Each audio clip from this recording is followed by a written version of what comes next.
Tonight we have 5 volunteers who decided to step up with their true stories, and we'll just jump right into it after we thank SMSU and the English Club for helping us put all of this together. Quick round of applause for both of them. All right, our first presenter tonight is actually a professor here, Dr. Dan Walt.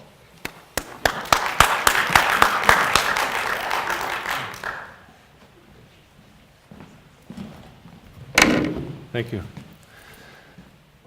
So, this is called Chicken Coop for the Soul. Yeah, I know.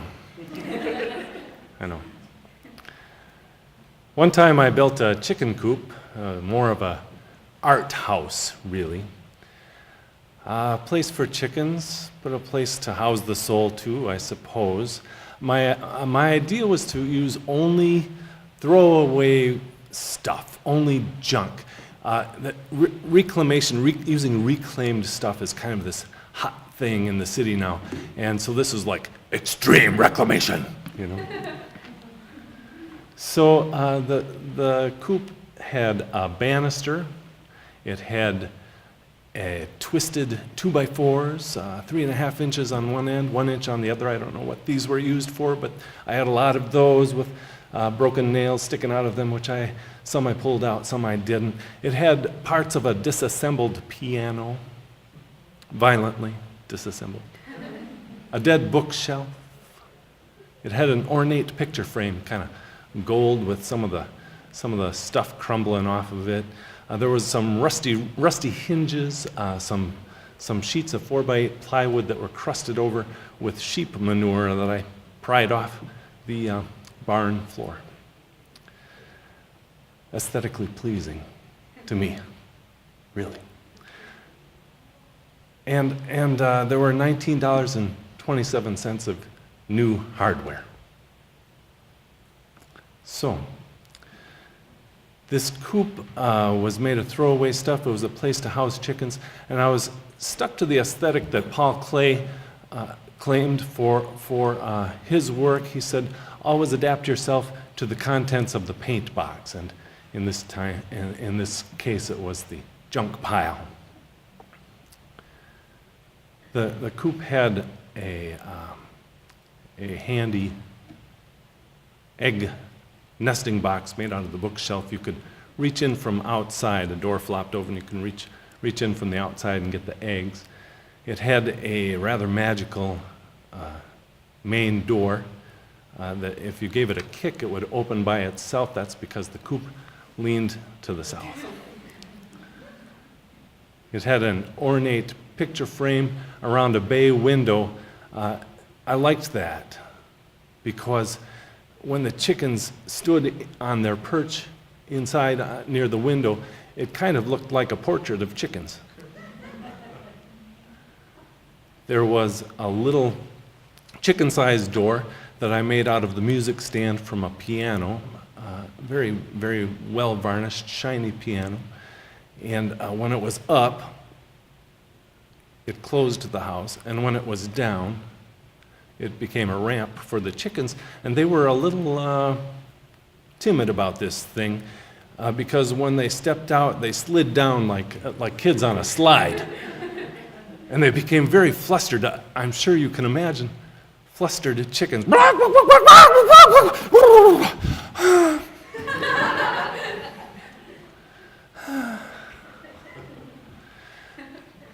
There was even a little deck, 2x2 deck. It was probably the most professional looking part of the coop.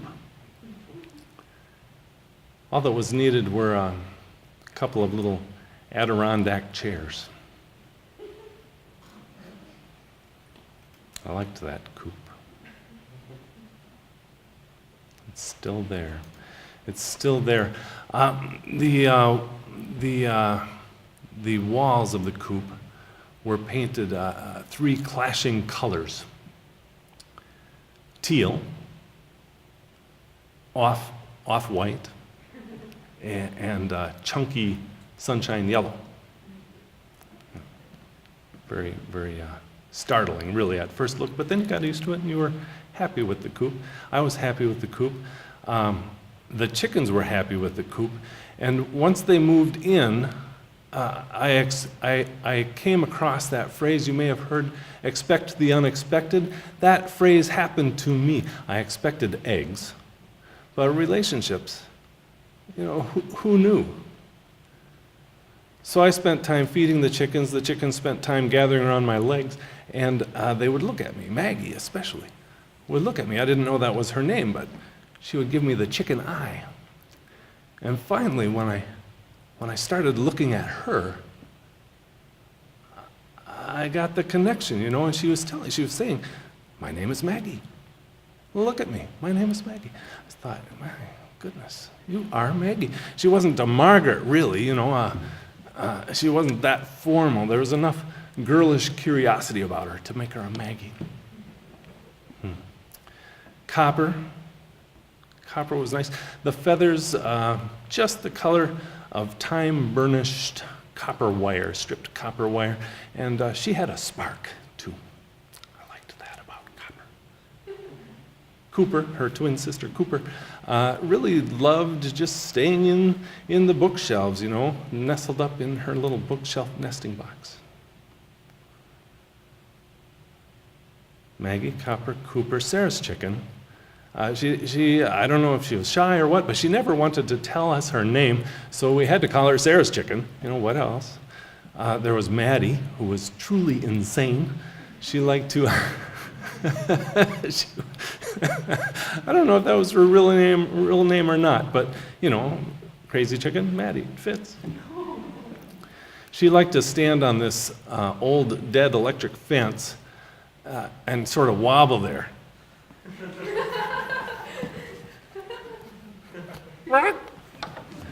It was her thing, and I had to rescue her a number of times. She would even stand out there in a downpour, and I kept a little tea towel inside the chicken coop. I would dry her off and tuck her into bed. We lost Lindsay Lohan. She liked to run out at night, party in the woods, and she would come in the morning all bleary-eyed with the chicken equivalent of a hangover. She was the victim of her own lifestyle.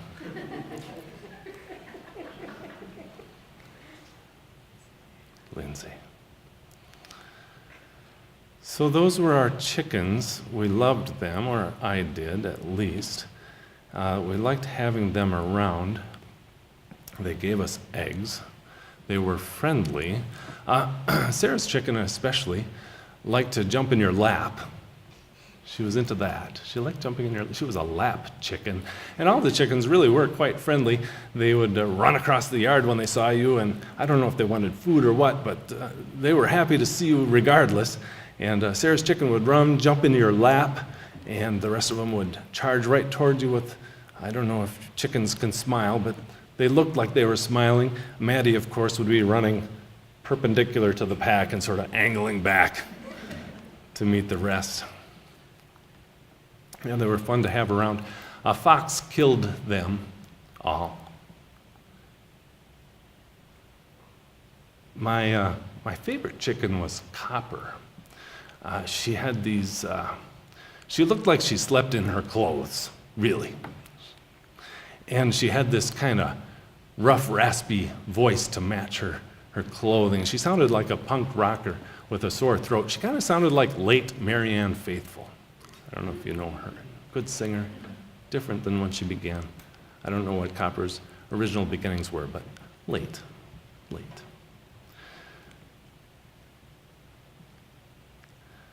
The chickens died one by one. They were plucked from their perch one by one. And I'm sure that the remaining ones, each of the remaining ones heard the tussle, the squawks, the strangled squawkings, and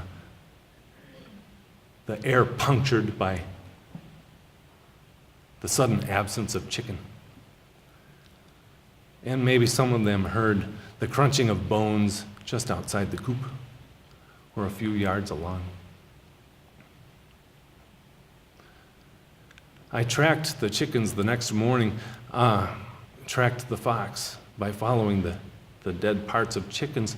Maggie died first. I saw her feathers a couple of yards outside the chicken coop and one reddened foot, which reminded me of the time that my nieces and I did chicken makeovers. We gathered all the chickens.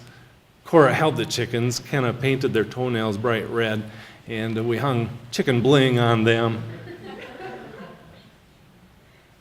Had a photo shoot. They came down that piano music stand ramp runway. We called it the runway. They came out only if we lured them with chicken peels, and we took their pictures.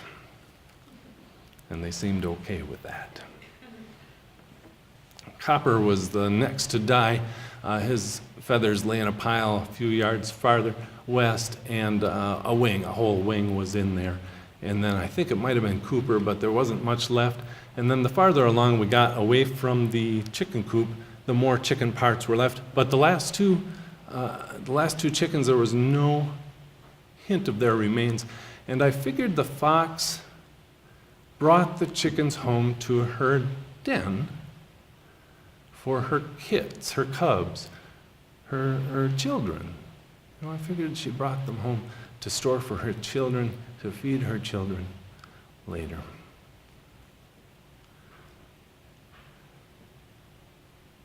I was a blocked painter. I was stuck as an artist. I couldn't break free out of this deadness inside me. And for some reason, I never predicted this, but for some reason, building the chicken coop out of these mangled, bizarre parts broke me free. It opened me up. It let me become an artist again. And I was so grateful to the junk. And I was so grateful to the chickens, because the chickens played a part in that too. I don't know how. I don't think by dying. I don't think they gave me their souls or anything like that. Nothing mystical, you know. It was just their existence, their way of looking, their way of being chickens, and their way of inhabiting their art house, their chicken coop.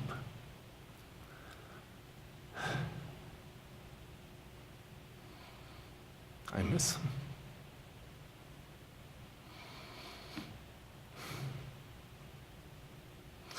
One time, they were all gathered in the bay window, and the picture. I was outside gardening or some damn thing, and the picture frame window, the ornate picture frame was around the window. I was out gardening, and I looked over at the coop, and they were all gathered in the picture frame window. And I don't know how there wasn't enough room, but somehow they did that. And in fact, Maddie was standing on top of Cooper, and Cooper was kind of rolling her chicken eyes, you know. And something spooked them. They suddenly got spooked. They all leaped up into the air and fell into the squawking heap. And I remember being so delighted by the sight of chickens suddenly leaving the portrait of themselves. Thanks.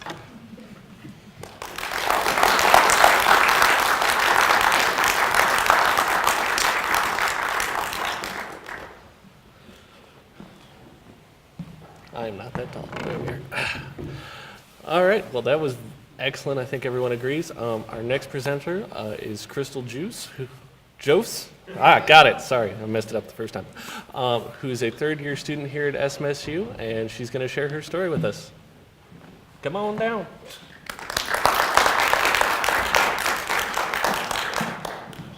Oh, I am that tall. Wonderful. All right, my story is called Horror Tales of Armstrong 401. It's about my roommate and I. Now, my roommate, who may or may not be in this room right now, played hockey for probably about 15 years.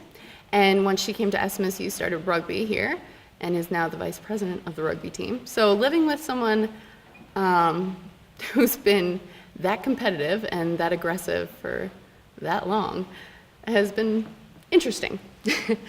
We had a lot of adventures, and the tale I'm going to tell you about is the way that we deal with watching horror movies and tale of revenge that follows. So even though she's a pretty strong, aggressive girl, she doesn't really like scary movies. Likes to avoid them. I, on the other hand, love having the crap scared out of me. Don't know why, just do. I thoroughly enjoy it. So I decided that when she was gone for the night, I would watch Paranormal Activity by myself, in our room, in the dark. I don't know if you guys have seen Paranormal Activity, but this was really not the best idea I could have had. It's about ghosts, it's really suspenseful, and does indeed scare the crap out of you. So I'm watching this movie on my laptop, thank you Netflix, and I was sitting with my legs curled up, huddled in myself, and there was a mirror right next to me. I'm sitting in my dorm room all by myself, and I'm just watching it, and I like lean forward into it because it's getting really super intense, and the slight movement in the mirror catches my eye, and I look over. The only thing that's in the mirror is myself, but scared the crap out of me, and I scream super duper loud, really, really loud. So then I'm like, oh, okay, it's just me. It's not a ghost. I'm not about to die. It's cool. I got this. All right. So calm down. Take a few breaths. All right. Now, most people would then maybe, I don't know, get up, take a stretch, a breather, go get a drink of water, turn on the lights, maybe. Yeah, no, I'm not that smart. So after about 5 seconds of, okay, whew, all right, calm down, spacebar, press play, okay, got this. So I'm watching it. Probably about 10 minutes goes by, and it's all right, still a little bit shaky, but it's cool, I'm making it through. And then all of a sudden, this big pounding really hard on our door, and I freak out, even worse than before. And then Amanda comes in laughing because she knew that I was watching this movie and just had to take the opportunity. Whew. So I knew I had to get revenge, but I'm patient. So I waited and waited, just until she was able to kind of calm herself down again. A few weeks later, she asked me, do you want to watch a scary movie?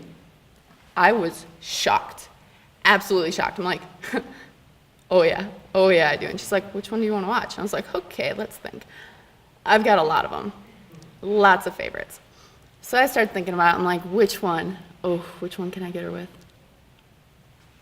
When a Stranger Calls. Now, I don't know if you guys have seen that one, but it's about probably a 17-year-old girl. She goes out into the middle of nowhere. It takes her dad about a half hour to drive her there, so she doesn't have her own car because she's grounded. And she has to babysit these 2 kids who are sick, so they spend the whole time upstairs sleeping, and she's just in this massive house all by herself at night. And the phone rings. So she answers, and it's just this like heavy breathing, super creepy, really, really creepy. And she's like, okay, hangs up. Happens a couple more times, and then the guy goes, have you checked the children? Oh my gosh. So we're like freaking out. We're like, oh. So she goes up and checks the children. They're fine, like whatever. So after a while, she calls the cops because she's getting freaked out. This guy's stalking her. And they end up tracing the call, and it's coming from inside the house. Really scary. Love this movie. I've seen it a billion times. So I'm like, yes, I have to make her watch this. So we put it in. And again, we're not the smartest people ever. Like some people would congregate around each other and just kind of like have that presence there to calm you down. No, we had bunk beds, so she sat on the bottom bunk, I was up on the top bunk, turned the lights off, and we watched the movie. I'm like, okay, how can I get her? How can I get her? So I let the entire movie run, all the way past the really creepy scene in the hospital. If you guys have seen it, you know what I'm talking about. If you don't, I'm not going to ruin it for you. You have to go out and watch this movie. It's fabulous. So all the way to the end, and I'm like, oh, I got this. Her ringtone is the loudest, most obnoxious thing ever. So I decide that I'm going to call her. Because, you know, when a stranger calls, you call her on the phone, she freaks out, right? Okay. So I wait until the credits, and it gets really dark because credits are a black screen. And I reach over and I dial her number on my phone, and I call her. And this just really loud music bursts out of her phone, and she jumps so high it makes the bed move. And of course I can tell because I'm sitting on top of it. Oh, it was so funny. I just started laughing. Oh, it was great. Yeah, but again, hockey player. So when she gets scared or angry, her tendency is to like kick and hit. So it's probably not the best idea to scare her, but again, I'm not the smartest bulb in the bunch, so. But she calmed down a little bit, and I decided to go get some water, which if you've ever lived in a dorm room, they don't have water fountains on every floor. They're on the main floor. We lived in, like I said, Armstrong 401. There's a lot of steps there. Kind of sucks. So I went all the way down to fill up the water bottles. And as I'm coming back up the stairs, in stocking feet, I might add, because why am I going to put on shoes? She can't hear me at all. I come up, and she's standing in front of the doorway, facing inside a dark room, with her back to me. I'm like, what is she doing? Okay, find out she's on the phone, 'cause she finally responds to the person who's on there. I'm like, oh, this is too good. So I walk up really slowly, and I stand right behind her. I don't say a word, and I just stand there and wait. It probably took her about 2 minutes to turn around, but when she did, she freaked out even more than before because she had no idea I had been right behind her. And she starts like kicking at me, trying to stay on the phone with her mom, of all people. That was great. And I just kind of like, quick, just go downstairs. Waited for her to calm down. Oh, good times. So yeah, we don't really deal with scary movies in the best ways, but it gets really fun. And of course, revenge is always best served cold. Thank you.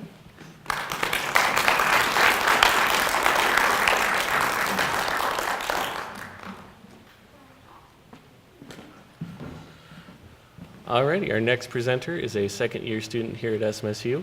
Ladies and gentlemen, please give a round of applause for Nicole Howe.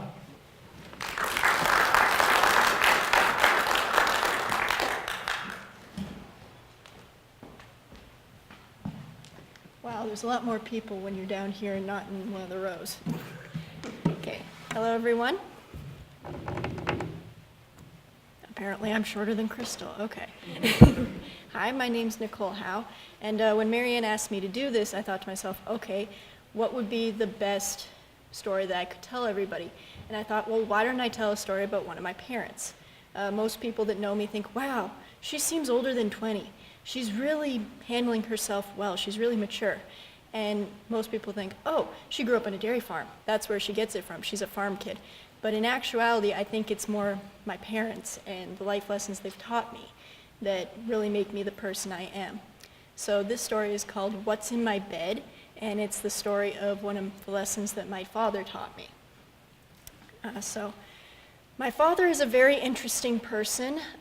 His nickname is Wild Man Dave to all his friends, and he's very eccentric, and he's, well, it's like you get a 45-year-old man, but inside is a 17-year-old that just wants to have fun all the time and is not very mature. So yes, this is what raised me. So we owned a dairy farm, and one of the things that he used to do was to go to auctions, and one of the time he went to auction was on April Fool's Day. So he always pranks someone on April Fool's Day. It's always memorable. And that year he decided, oh, I should do Nicole. I haven't done Nicole in forever. And he's driving back from, I don't know where. He drove 45 minutes. And he sees something on the side of the road. Now, most people would think, oh, that's gross. I should not touch that. My father is not most people. So what does my father do? He pulls over, looks at it, and goes, perfect. Picks it up, puts it in the back of his truck, and drives home. I'm at home, and I'm weird, and I'm an English major, and I like to sit on my floor in my free time and read. Not sit on my bed, not sit on a couch, on the floor. I don't know why, I'm weird. And so I'm reading away, and I'm going, oh, this is a good book. I don't remember what it was, but it was very good. And I get up to go to the bathroom. My dad comes upstairs with his prank and slips it into my bed and hurries out and into his bedroom. Inside his bedroom are my two brothers, because there were two TVs, and my mom was downstairs watching TV, and they didn't want to watch the cooking channel, because that's what mom watches. They wanted to watch ridiculousness or whatever the heck they watch. And so they were in my parents' room where the other TV was. And they're sitting there, and Dad's let them know what's going on. So they're sitting there, and they're trying very, very hard not to make a sound or laugh, because if they laugh, I will know, and then they won't get to play the prank. So they're just waiting. Gotta keep quiet. I come back from the bathroom, go into the room, and they wait. And wait. 5 minutes pass. 10 minutes pass. 15 minutes, and they're still waiting. Why hasn't she found it yet? I'm not the most observant person, so I didn't see right away what was going on. So about 20 minutes pass, and I decide, oh, I need to go get a drink. So I go downstairs, and I come back, and I'm walking into my bedroom, and I notice something is different. One, my bed is made, which does not happen very often, I'll be completely honest with you. And two, there's a giant bulge underneath it. So I'm thinking, oh, it's one of my two younger dirt brothers. And I need to pound them. That was my thinking. My brothers are not perverts, they're not in there to see me naked or something. For context, we had this game going on, right? My parents were terrible at hiding the Christmas gifts, so we'd find them. So eventually my mom decided, you know what? One of you each year gets to hide the Christmas presents, and either the other two kids find them or they don't. And whoever wins the game gets an extra present, so we're all like, oh, heck yeah. Sibling rivalry, yes. So I'm going in, and I pull back the covers, and I'm about ready to pound whatever the heck is in my bed. And I look down, and it is not my brother. There in my bed, now thawed and leaking, dressed in a hoodie with the hood up, sunglasses and positioned so it's smiling at me when I pull back the covers, is a dead coyote.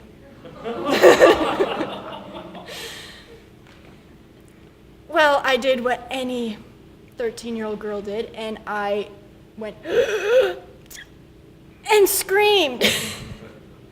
My dad and my brothers burst out laughing, because this is where you laugh, and she finally found it. Oh my gosh, it took her forever. My mom is downstairs, she hears me, and she comes up the stairs in full mama bear mode, cell phone in one hand and kitchen knife in the other, going, what is happening to my child? Comes up and she looks at it and she goes, oh, Dave, you're cleaning that up, right?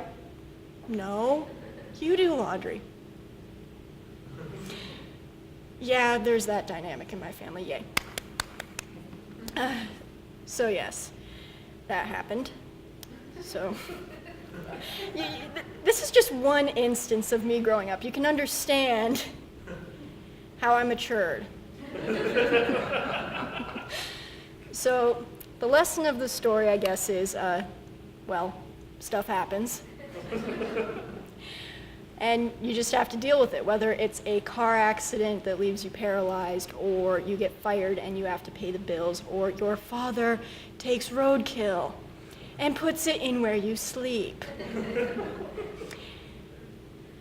You just gotta roll with the punches and learn to laugh at it.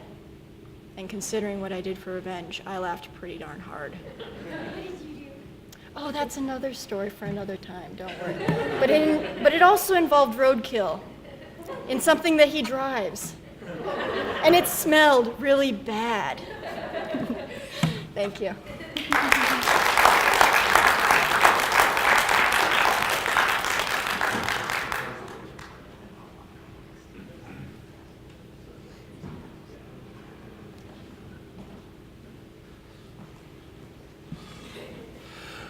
All right, ladies and gentlemen, please give a round of applause for our next presenter, Mr. Benjamin Fick.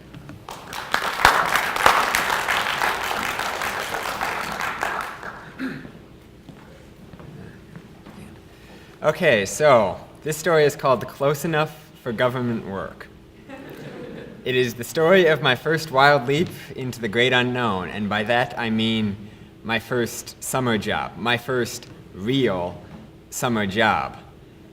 Prior to this, I had always been working on my dad's farm as doing whatever, and I learned a lot of good things, a lot of great things, really, working on the farm, and I was very grateful for that, but I wanted one summer to do something a little different and maybe get a little income from somewhere besides my parents.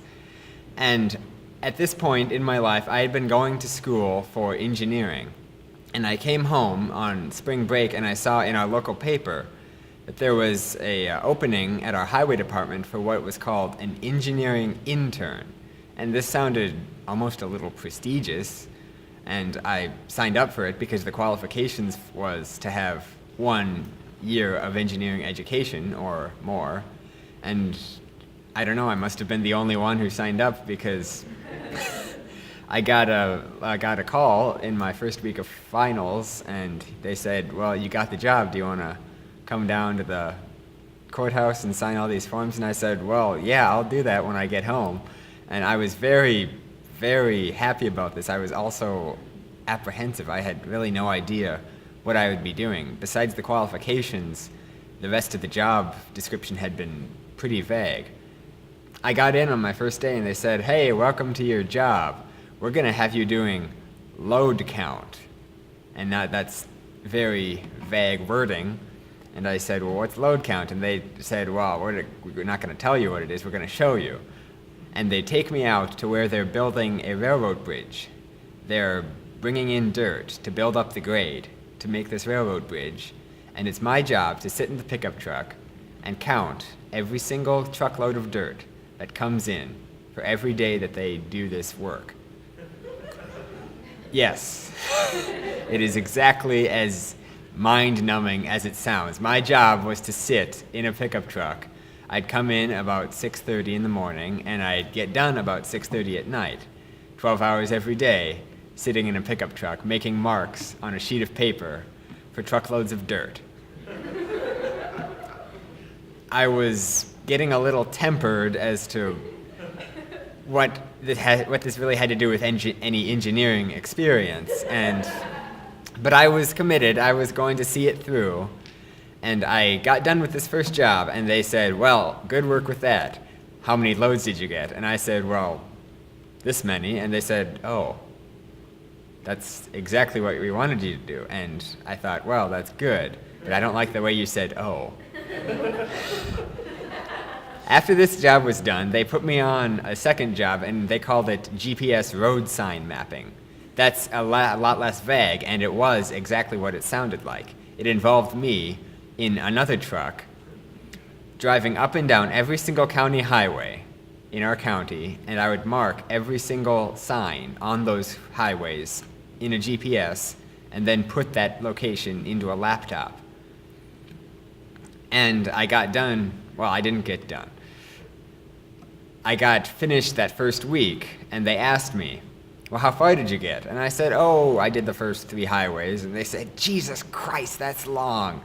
And here is where I found out the biggest difference between my previous experience in farm work and what I was doing now, government work.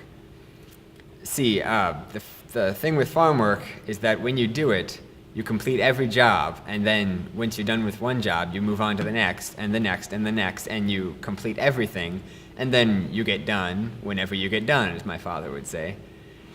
But with government work, since you're being paid by the hour, it's in the worker's best interest to do everything as slowly as possible.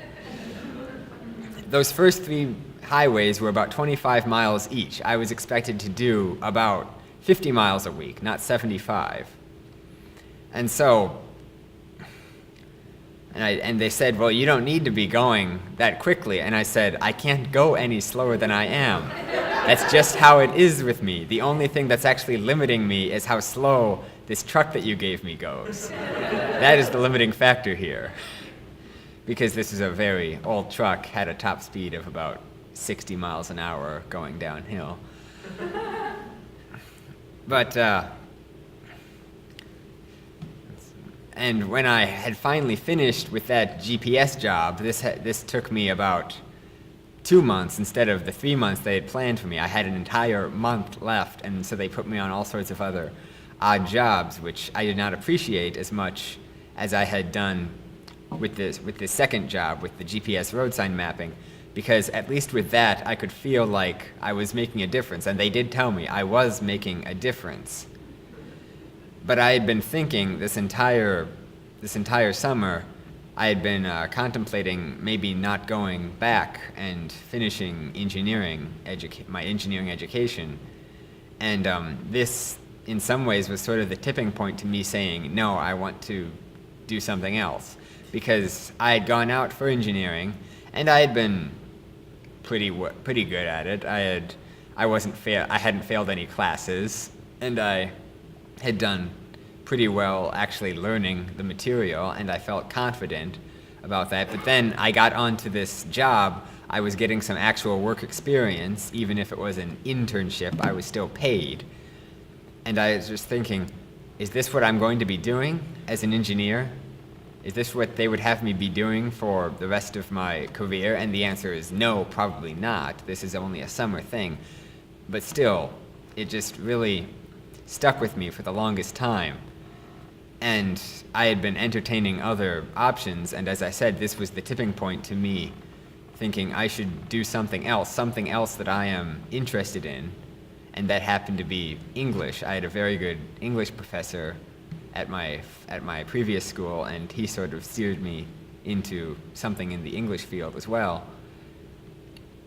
And I let my supervisors know that I probably wouldn't be coming back, and they handled it about as well as I could have expected, because what I was actually telling them was, not only would I not want to come back next year, but you have turned me off to this entire career path for the rest of my life.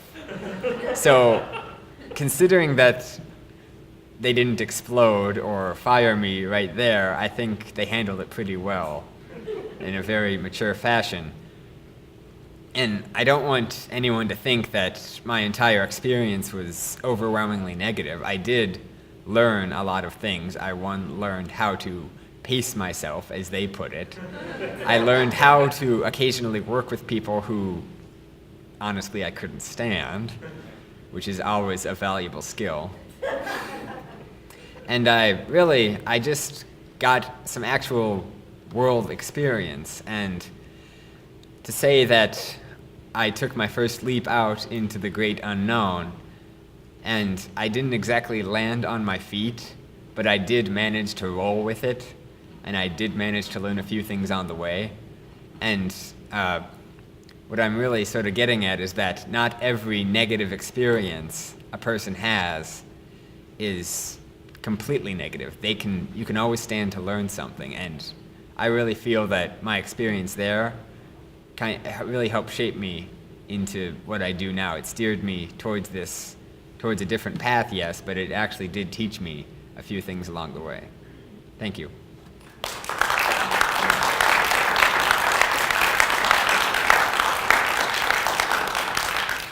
And our final speaker will be Mike McGovern. He is are you a senior? Okay, good, I didn't mess that up. A round for him, I suppose.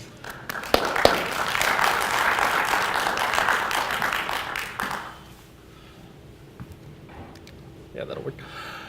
All right, so my story also is about a job that I used to have, but it also involves what some people said to me while I was at this job, which might not be appropriate for smaller ears. So, all right, okay, making sure. All right, I just wanted to make sure because I don't want to start corrupting the youth quite that early.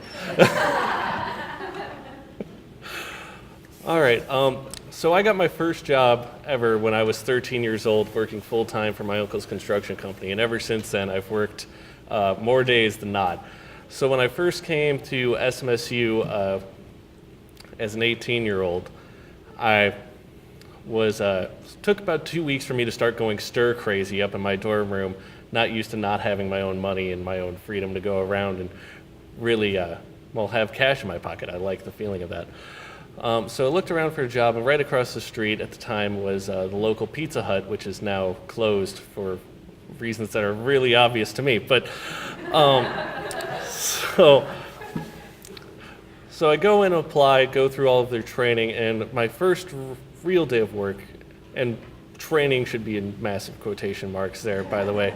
They sit you down, they make you watch like 2 videos from the 70s with people with, men with perms wearing Pizza Hut caps, like pausing while they're driving around to like pull out the old Macmillan map that stretches more than the car. So it's my first day actually delivering pizzas, and I was all nervous and excited and ready. And I was like, all right, we're gonna make some money finally. And my first delivery that I ever had was to the local American Inn here. I knock on the door, and I hear, oh yeah, one second, and I'm like, all right, cool. And then all of a sudden I hear 3 different voices go, no, you have to answer the door like that. That was the deal. And I'm like, oh, okay. And so the door opens up, and I can see inside the whole room. It's something I got used to while I was working there. So you get these weird 30-second snapshots of all these different places. And so the woman who answered the door was in her mid to late 20s, blonde hair, naked from the waist up. Me in the room, sitting at a card table playing, I'm assuming a game of strip poker, was 4 other people in various stages of undress. The woman kindly paid me, left me like a $6 tip on like a $20 tab, which is always nice. Laughs and closes the door. So I get back, and I'm still a little shell-shocked from this. And right then they're changing over managers. It was a shift change, but I'd be working till midnight or 1 a.m. So the new manager's name was Kyle, and I hadn't worked with Kyle yet. And right before he clocks in, he goes, oh yeah, 1 second, I gotta run to the liquor store. Anyone need anything? I'm like, nah, I only made $6. He's like, and I'm 18. And he's like, oh, well, don't worry about either of those things. I could spot you until, you make some more cash. And I was like, nah, I'm good. Spotting cash was how Kyle made most of his money, since he didn't have a car to drive. He'd loan you money, loan you $6, and he'd pay him like 10 at the end of the night. So I start delivering pizzas, and the night's going pretty well, making some cash. But every time I come back, Kyle would be waiting with a big grin at the door with 2 of the cups they use for marinara sauce filled with black velvet whiskey, and be like, here, take one of these. And I'm like, and the first time, yeah, sure, 18-year-old kid, why not? And so then the second time, no, I probably shouldn't, I gotta drive. Well, it's just one. And it's like, yeah, but it's just one, and then it's just one, and then it's just one. And so finally, it's toward the end of the night. Don't worry, I wasn't that drunk by this point. And it's the last delivery of the night. It started raining. It's that ice-cold Minnesota November rain. And it's to an apartment building I hadn't been to before. It's somewhere down on South 5th, I believe. And so I walk in, and the place is pretty beat up. Holes in the carpet, big rips, holes that would look like they've been punched in the drywall. So I was a little sketched out. And so I'm looking at the door numbers. I'm looking for apartment 4. And I'm like, can't be that hard to figure out because I can count, thanks to my great Minnesota education. And I see that all the doors on this first floor here are starting at 5, so I'm like, all right, cool. I go downstairs, which is something out of one of Crystal's movies.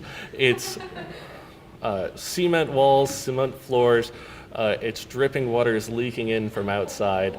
It's all lit by stationary hanging light bulbs. And I go up, and I'm like, okay, there's number 1. I'm guessing that's number 2 with the plywood over it. So next door down must be 4. All right, so I pound on the door. No answer. No answer. No answer. And now I'm starting to get a little creeped out because this looks like, if I knock one more time, the dude with the chainsaw is definitely coming. And so I pull out my phone and I give the number of the thing a call. And the most grating voice answers the phone. You're in the wrong spot, aren't you? You're downstairs in the basement. Like, yeah, there's a door here that... No, that's the wrong fucking door. You gotta come up to the 2nd floor. Yes, ma'am, I'll be right upstairs. I just got this job. I wasn't ready for that. So I go upstairs, and I was just like, okay, this is weird. But sure enough, there's 1, 2, 3, 4 up on the second floor because builders have all the sense in the world. And so I knock on the door, and no answer. I'm like, okay, this building does not have 3 doors labeled number 4. This has to be it. Knock on the door again, no answer. Pound on it as hard as I can, boom, boom, boom. No answer. Call her again. You're still at the wrong fucking door, aren't you? Well, I don't think so. It says number 4 right here. I'm on the second floor. No, it's not. I can't hear shit. But I can hear her music and her swearing at me through the door. And so I go, ma'am, I'm pretty sure I hear you on the other side of this door. If you just open the door, I'm right here. I hear the music going. Here, if you just turn it down, that's me. And she goes, 1 minute. Opens the door, a crack, a tiny crack, like just enough to get an eyeball out. And then sees it's me, swings the door open. What'd you knock like a fucking cop for? Sorry, I didn't realize that's what I was doing. Well, Johnny's got the money, but he's also got a warrant. He jumped out the window. I'll give him a call. Slams the door. So I'm sitting there stunned. This woman couldn't have stunned me more if she just punched me in the face, which I wouldn't put it past her. And so another couple of minutes goes by. I knock on the door again. What? Well, I was just wondering do you guys want this piece? I can't stand here all night. It's now 1:30 in the morning. I want to go home. Go outside and wait for him. Oh, okay. Go outside. Standing next to my car in the freezing Minnesota rain. About 15 minutes later, I say, screw this, going home. Get in the car, go back, tell Kyle, the dude never showed up. He goes, oh, well, that's funny because they just called, want you to run it back out. And I'm like, no. And he's like, yeah, well, that's the job, you got to do it. But here, have another shot before you go. Turn down that shot, get in the car, go back out there. The guy's like, yeah, I'm sorry, Ma's a little crazy. And I was like, she's a little crazy, you jumped out the window. And he's like, no, we got a ladder, it's cool. And I was like, just very glib. And I was like, all right. So, give him the pizza, he gives me the money, stiffs me on the tip. So I get back, and he's like, and I'm talking to Kyle, and he's like, oh, you shouldn't have left. You should have just stayed there. You wasted gas and time and all this nonsense. And I was like, well, he wasn't coming. It'd been 20 minutes. And he's like, no, you got to stay until that thing's delivered. And I was like, all right, whatever, dude. Half drunk, 18 years old, full of just screw everybody. And I'm like, fuck this job. I'm never coming back. This is my first day, last day. How about that? And then I wound up working there for 6 more years. Thank you.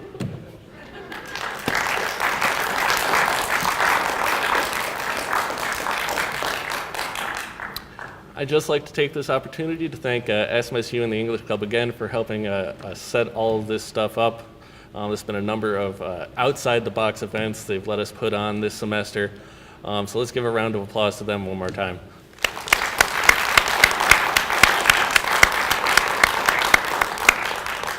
I'd also like to take this opportunity just to promote Perceptions, which is the school literary magazine. The stories you've heard tonight would be excellent examples of things that you might want to submit. We do have a creative nonfiction section. If you're sitting in the audience and you have any short stories, poems, short plays, small graphic novels, pictures, drawings, poetry, we take just about anything you can send us. Please send all submissions to perceptions@smsu.edu, and thank you guys once again for coming out.